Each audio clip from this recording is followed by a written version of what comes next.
Okay, good, good. We're live. All right. All right, you settle down, okay? Okay, so happy Friday, happy New Year's Eve, everyone. If it hasn't been New Year already, whichever part of the world you're in, thanks for joining me. I mean, by no means are you obligated to be here, but uh, hey, Taylor, Nicole, how are you? Happy New Year. Oh my gosh. Happy Friday. Hey, I hope I see you on Sunday, 12 p.m. Eastern time. I'm hosting a free event, a burning ceremony. So everyone's welcome. I'll put the invite link at the description below. So thank you all for joining me today. If you're like me, well, I'm not alone. I'm alone in sense of with people, but I'm surrounded with four-legged creatures. Buddy here right beside me. Hello, Buddy. You want to give them a paw? All right, where's the Buddy? Where are you? There you are, Buddy. And we have a cat in the house, somewhere in the house. Hard to determine where, but maybe he'll come and show up. Hey, Megan, how are you? Happy Friday. Thanks for joining. And yes, I'll be happy to have you there, Taylor Nicole. Thanks for making the effort.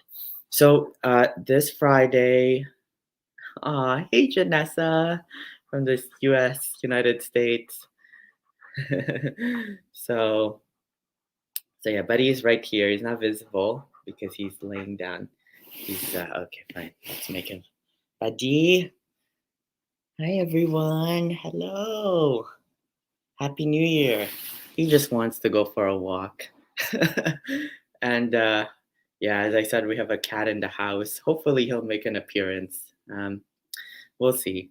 But I installed these projector lights that way over there, and the cat Malulu is very fascinated by them. So hopefully that'll lure him in.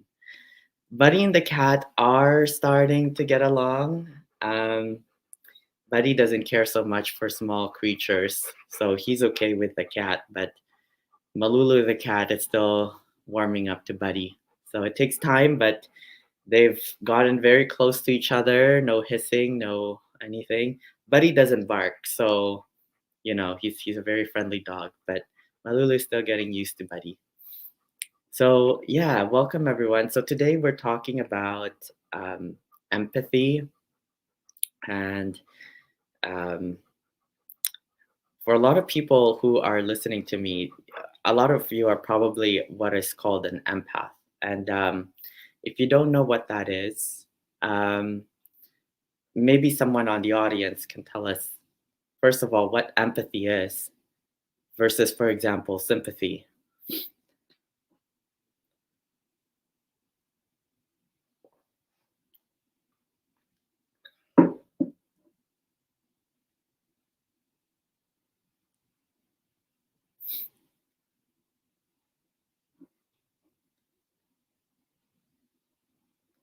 Does anyone know the difference between empathy and sympathy, or are these probably terms we've heard before? It's just hard to kind of really understand what they are until we break them down. Yes. So Taylor, Nicole, you're an empath. I'm an empath. I'm sure a lot of people who are listening to and watching this are empaths. That's why I created this.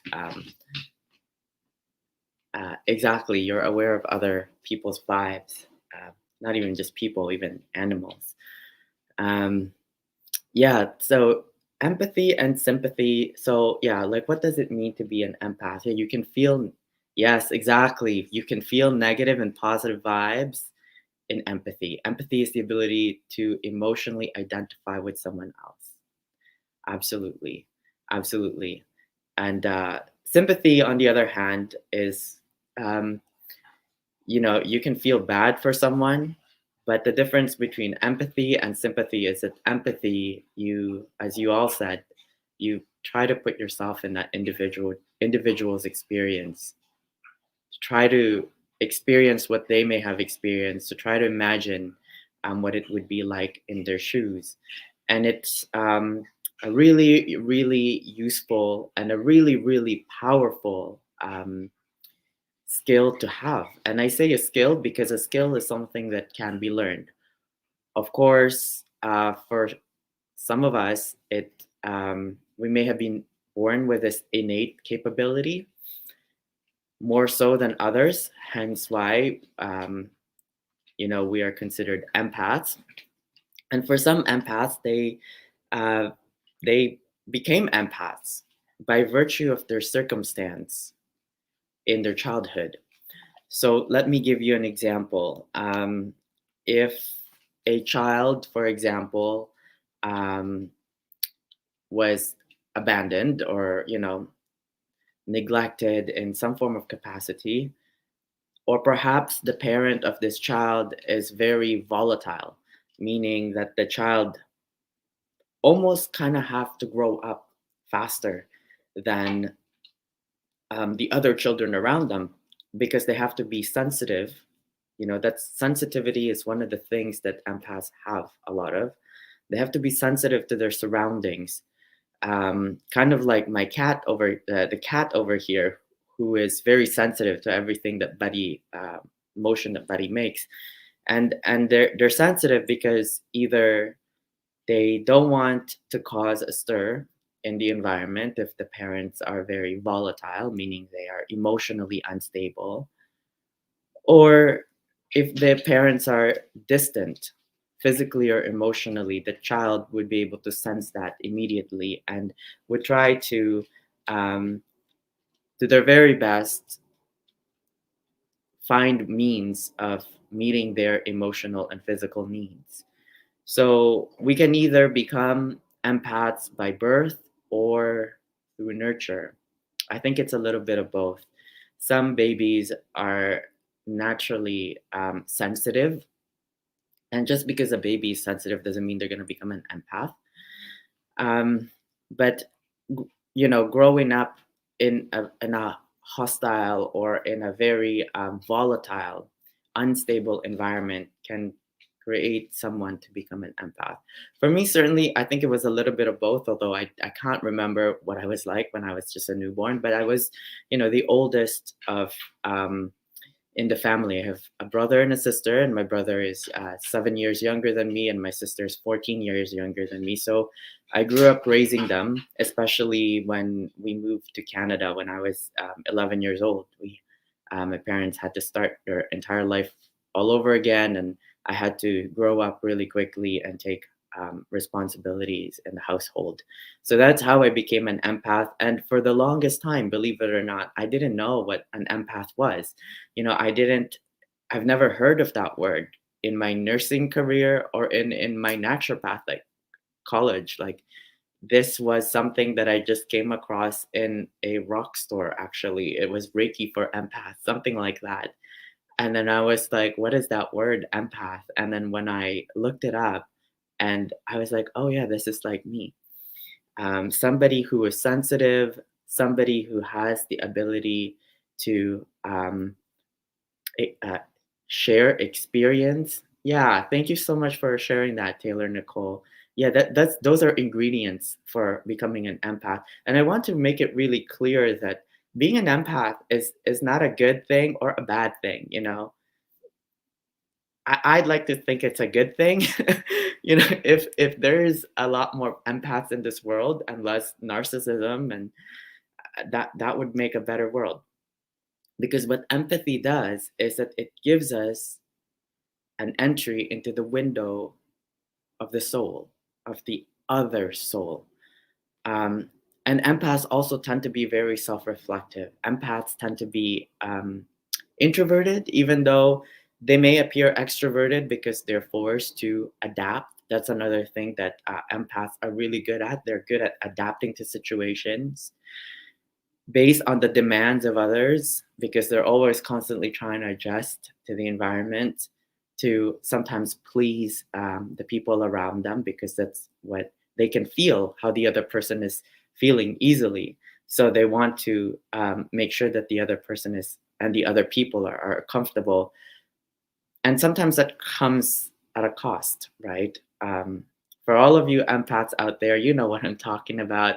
You go to a big gathering, if you pay attention to the gift, it showed you others' true intentions. If you pay attention to the gift, it showed you others' true intention. Yeah, I'd like to hear uh, more about that. Maybe you can tell us on on Sunday. It's really hard to, I wish there was a way to be able to have audio in this thing, but yeah, I think I hear where you're coming from, Nicole, Taylor, Nicole, is um, over time people will show their true colors. Is that what you're trying to say? Um, because us empath, at least for myself, I find that I'm so sensitive to the people around me that I could either draw in their energy. So if they're very scattered, I'll feel scattered. And one of the telltale signs is that you feel exhausted after interactions with certain individuals, and that's unfortunate because sometimes being an empath means we're we become like the dumpster of other people's problems because we have the capacity to actually listen and empathize um, to other people and their problems. And the thing with empaths is that if we're surrounded by this one way kind of thing, we may find that it's difficult for us to feel heard. We're always the ones listening, we're always the ones taking care of other people. We feel drained because it's not reciprocated, and nobody seems to understand what's going on because we're so deep. We're deep creatures. You're like a yes, yes, amen. So true, right? So then how do the reason why I came on today is I want to help all the empaths out there how to regulate their energy, right? Because energy is a finite resource, meaning that um, it's not infinite. It's not forever. It's not unlimited. It's like a battery on your phone, right? At some point, it's gonna reach 10%, and then you're gonna have to charge it on the wall. You can see Buddy over there. You're gonna have to charge it on the wall to get a full charge. And for empaths, that usually means taking some time away from people, taking some time to be in solitude. The funny thing about being an empath is the world can be sometimes lonely because you understand everyone, but nobody understands you. And in order for you to recharge, you have to be alone. So it's like you're working when you're around other people, trying to manage their emotions and energy. And when it comes to your emotion and energy, it almost feels as you're on your own because nobody quite understands you well. And in order for you to recover, you have to exactly meditate a lot and cleanse yourself, which is exactly what we're going to be doing on Sunday. So please come. um, we're going to be having a burning ceremony, which is like the ultimate form of cleansing. So yeah, so like where does it end when it comes to this give or take between the energy? Does anyone? Okay, so Taylor Nicole has shared what they do, what she does in order to recuperate from um, what I call like a psychological energetic attack, which could sometimes feel like an energetic drain, right? As an empath, because we're so sensitive. Would you guys be able to share what are some of your um, self care practices that helps you recharge? Or better yet, what are some of the ways you regulate your energy so that you don't get drained in the first place?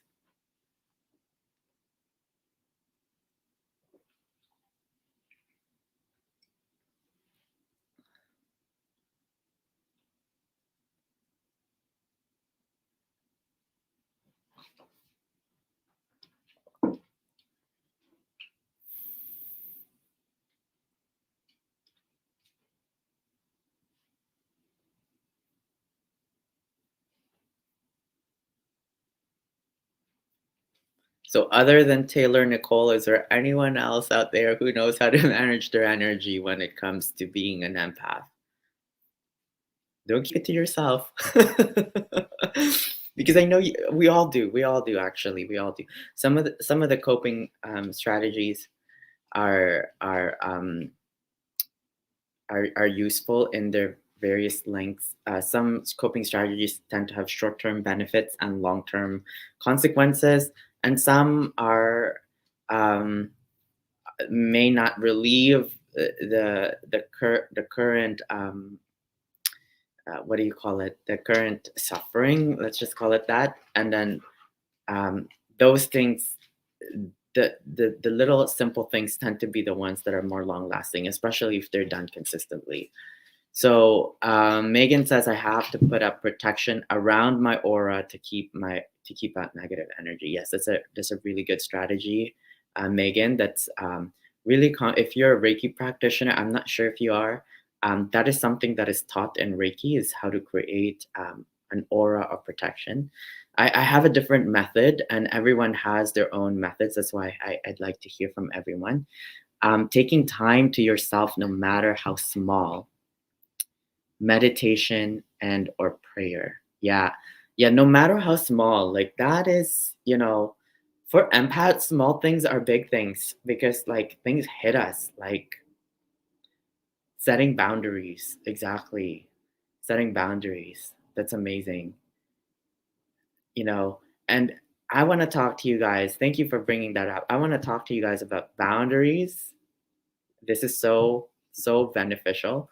But first I wanted to share with you how I manage my energy. And the way I do it is the way I formulated it. At least the way I just learned it somehow. I figured it out, uh, maybe with the help of others. But for as long as I know, I struggled with this for all my life. Ever since I was a kid, I was a crybaby. I was teased for, crying too much. And I didn't know it, but I was really sensitive. That's the reason why I cry. Like I cry when I see other people suffer. I cry like because I feel so much. And like being an empath could sometimes feel like, you don't have a skin. It's like, when people touch you, like imagine not having a skin, right? How sensitive that would be. Like all your nerves are exposed. Every sound, every little thing you'll pick up. And there's nothing wrong with that. First and foremost, I want to let all the empaths know out there that empathy is a strength. Okay, empathy is a superpower, because without empathy, the opposite of that is narcissism, like the complete obsession over oneself and meeting one's needs without the care of others. Now, not saying that narcissism is a bad thing. There's a level of narcissism that we all need in order to have self compassion for ourselves. And that is actually one of the ingredients in balancing empathy, is having a healthy level of narcissism. And if you're on the other spectrum of narcissism, a healthy dose of empathy will definitely help offset the narcissism. So, first, let me talk to you about some of my practices. So, just like all of you, I do meditation and prayer and cleansing, a morning ritual, usually setting an intention in my meditation sacred space, is what I do. And then an evening cleansing. I recommend the evening cleansing because before we enter into exactly, you're right. And we'll get into that, Taylor Nicole, in a second. The evening cleansing helps us enter the dream world in a state where we are conscious. Okay, it's so important to enter the dream world in a state of consciousness and awareness and mindfulness, because the dream world actually represents our real self even more so than our awake self. Okay, let's just pause for a second and try to understand what I just said there. The dream world represents our reality more so than our awake self. That's because when we wake up, the first thing we do is we pick up a mask and we put it on our face. Okay. I'm not talking about, a face mask to remove blemishes. I'm talking about the ego persona that we present to the outside world. So right now, I'm presenting myself. I put on a hat of a teacher. I'm teaching you this concept about empathy, right? But behind all of that mask persona is a wounded child, probably. Maybe I'm not even aware of that, part of myself. And all of that is contained in the subconscious, which we have access to in the dream world. Now, going back to the practices of quote unquote protecting oneself from energetic or toxic attacks or psychological attacks from narcissistic people. So, you can carry that energy into the astral plane. Exactly, Megan. So, the way I do it personally, this is what works for me, is that through the practices that you've all mentioned, meditation and prayer and self cleansing, what happens there is that you become really, really attuned to your inner world. Okay. So, as an empath, you're already sensitive to the outside world. And as an empath, you also have the ability to tune in into the inside world. So, by becoming very aware of the barometer, that the thing that adjusts your temperature in your home, the thermostat, by becoming really aware of the energetic changes in your body, you can help shift these energies out very easily and then draw in the energy that you need. So for me personally, I learned this through qigong and tai chi, because in our body contains what are called meridians and nadis. If you're coming from the Vedic Indian tradition, meridians if you're coming from the traditional Chinese sense of things. Anyway, all of these things are energy lines across throughout our bodies. This is where the chakras, everything travel. Now, developing your sensitivity to a point where you have the control and influence over them. And by control, I'm not talking about, your regular sense of control, but the influence over, you know, how you become sensitive to the things outside, around, and inside of you. What's going to start to happen is you're going to have influence over the movement of such energy. If you sit for a long time enough, you may feel certain sensations in your body, sensations like tingling, warmth, cold, and all of these things may vary and may appear to you depending on the thought or emotional weather pattern that is occurring in your headspace. So if you get stuck in a thought or a pattern about something that made you angry, you may feel that certain energy.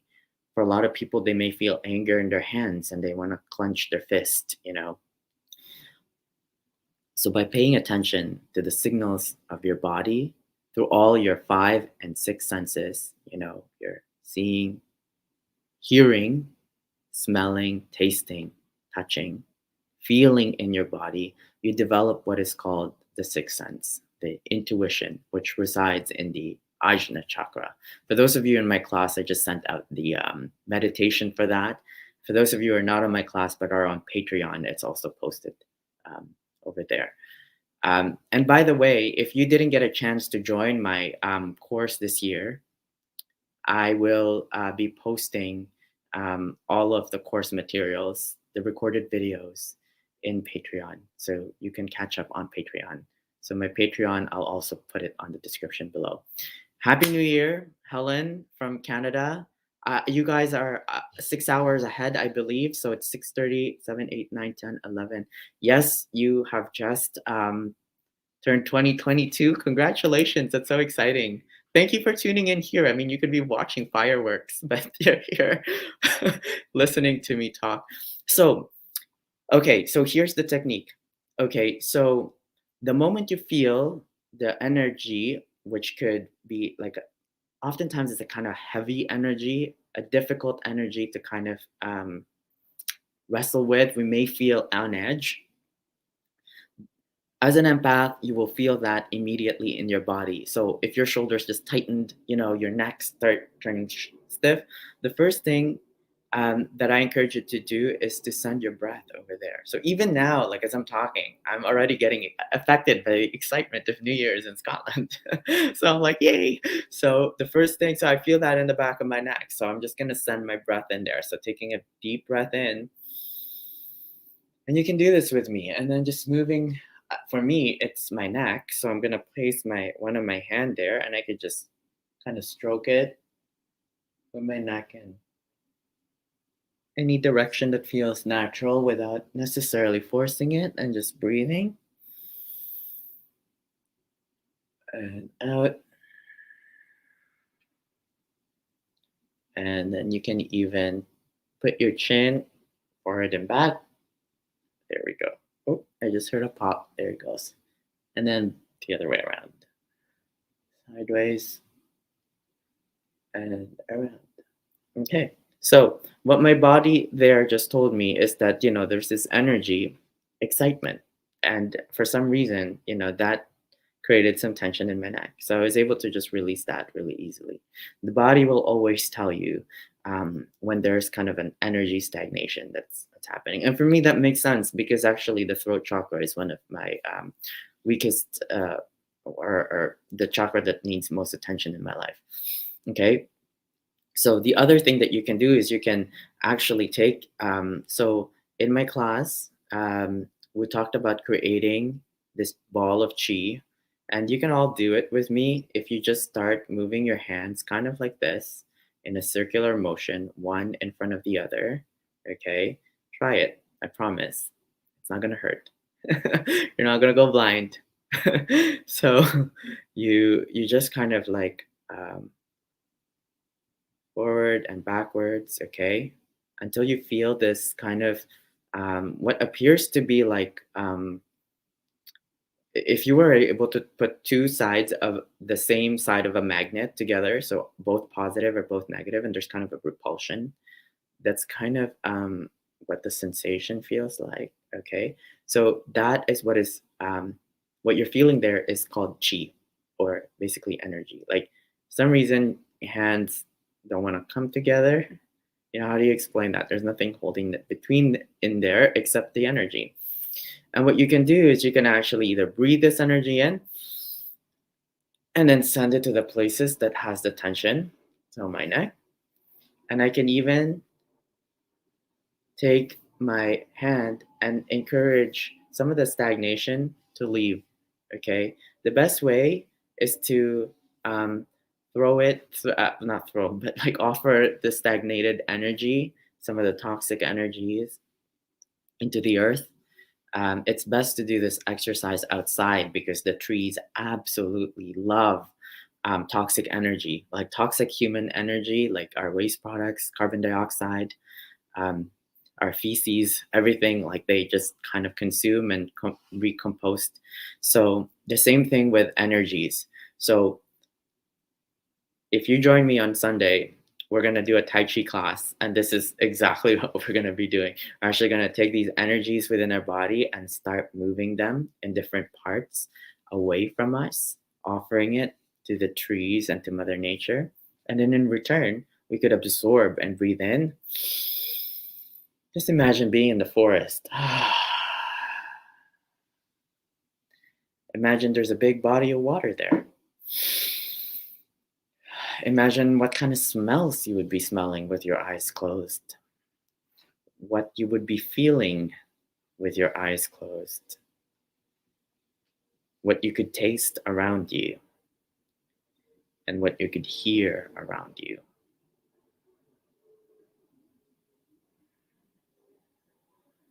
Imagine taking out your hand and in the mist drawing in positive energy, or negative ions is what it's called. Breathing it in and literally cleansing your entire body with it, washing away any worries or stress from the day, any disagreements, misunderstanding, any resentments and confusion. You can just brush it all off, brush it all off, brush it all away. You can shake it off, shake it off, shake your body in any which way it needs to go, right? it doesn't need to linger onto you. You can offer it to Mother Nature. Mother Nature loves that stuff. And in return, you can ask for what you need. Perhaps you need peace.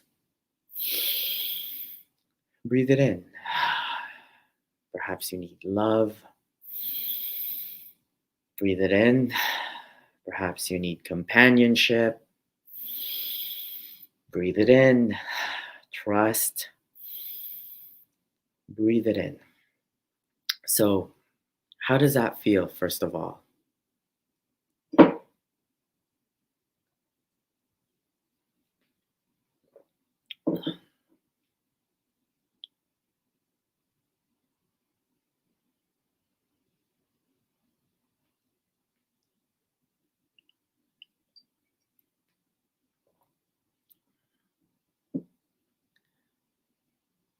Amazing. you know, I can only imagine how beautiful it would be in Scotland in the morning when you wake up, Helen, all green, rolling hills. Hopefully, you're in the vicinity of that magnificent sight and literally breathing in the mist and the ocean, salt sea air. Um, so, what you've noticed here is that rather than fighting against with other people's energy, you can actually use your strength as an empath to absorb the energy and then disperse it. So rather than creating a dam to wall out the heavy currents in, being an empath, you're naturally attuned to the water element, which is the most feminine element of all. Water doesn't resist anything, it simply yields and flows around any obstacle on its path. And in doing so, water becomes the most powerful element, more powerful than fire, more powerful than earth, more powerful than wind. The water is the most powerful element because of its yielding nature. In its yielding nature and its very, very feminine nature at its core, it becomes the strongest out of all. It does so through persistence. And if you've noticed that water will always choose the lowest grounds, it always will go to places that nobody wants to go to. So water is very cleansing. This is the kind of energy that I am trying to encourage is that you can when we're cleansing, we're literally like, as Taylor Nicole said, she uses a lot cleansing. Water is a really good cleanser. So in doing so, we are imagining this current of energy, whether they're toxic energy, positive energy, excitement energy, and because we're so sensitive to that as an empath, we're simply diverting all of this energy through the already channels that are in there, through the nadis, okay, through the meridians, through us and out of us. Okay. So we don't need to stop it from coming, or do we need to fight or wrestle against it? The moment we notice it, we just take it and move it away.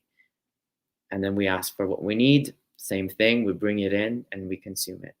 So that's a very different kind of perspective of how, at least that's what works for me. It doesn't work for everyone. I don't think it, I mean, everyone has their own practice. That's just what works for me. And I'm just sharing what works, what I found to be helpful, because for a long time I struggled. I really struggled with keeping my boundaries and my energy intact. And then I realized through this method, especially when I'm saying that diverting the energy, where's this energy coming from? It's coming from all sorts of places, but the pure energy that will never run out comes from source, comes from divine, comes from the universe, God, however, whatever relationship, spiritual relationship you have with something greater than yourself. And even if you're not a spiritual person, this is a source of energy that is infinite. Okay, so it can never run out.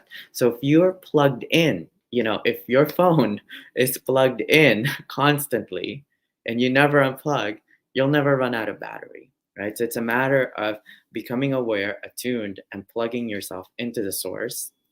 And everything that you do, okay, everything that you, everything that you give out there becomes a giving that is not going to drain you anymore, because it's not like you're giving anything from yourself. You're not taking a piece of yourself and handing it off to someone. You're actually taking it from divine, pure source that's eternal and infinite, and you're just acting as a conduit. Okay, you're acting as this, copper tends to be a really good conduit of electricity, kind of like that. You're becoming this river where the water flows, this inspiration, this energy from source. And if you're a river that never dries out because you're consistently practicing, your meditation, as you've said, your prayer, as you've said, your cleansing ritual, as you said, you will never ever have to worry about running out ever again. Okay. So hopefully that's helpful. Let me know. Give me give me a thumbs up. Give me a thumbs down if you disagree. Totally okay to disagree here. I love hearing all points of views. That's how I learned. That's how I learned this. If I wasn't open to this method, then I wouldn't have learned. But that's how I keep going. Of course, there are moments when my physical body needs rest, and I honor that. I honor that immediately the moment I've noticed it. And then I just plug myself back to source. Okay. Thank you, Andres. And hopefully, I see you on Sunday as well. Okay. Sunday, everyone. Okay. 12 o'clock. Tell everyone, tell all your friends. Be a part of the newsletter. Okay. I will. Um, yes, what you resist will persist. So just let everything flow. Thank you for that, Megan. Agreed as well, Helen. So, yeah, be a part of the newsletter, traumatransfiguration.com. And so that way you're always aware of what's happening. So this Sunday, it's free. We're having a burning ceremony, 12 p.m. Eastern time. That's 6 p.m. in Scotland. Hopefully, I'll see you all there, and I'll put the link right in the description below as soon as we end this conversation. So now, thank you, everyone. If there's any last minute questions, please ask them now. If not, I will hopefully see you on Sunday, and I wish everyone a banging, spectacular 2022. Welcome to the new year. Thank you. Bye now.